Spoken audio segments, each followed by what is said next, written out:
Honestly, if I talk about specifically with regards to tech and computer science, I think that boundary of tier one, tier two is getting very, very, invisible, because we see a lot of talent from tier two, tier three, or even no tier colleges. People without degrees also getting very good jobs if they've excelled at computer science for particular coding language. That is happening across the field, and we're seeing even fresh graduates getting jobs of $150,000 in US startups sitting from India. That's the kind of atmosphere we've seen in the tech ecosystem. But if you're somebody who's not working in computer science or tech backgrounds, the obvious way for you is that you work upon your technical skills in your particular area.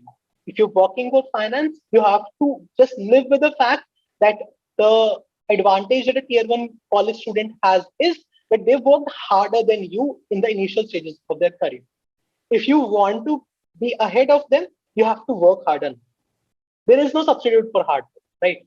The fact is, be it Mukesh Ambani, be it Gautam Adani, be it Elon Musk, everybody is working every day to make their company successful. They can just sit at home, do nothing. They have so much money, right?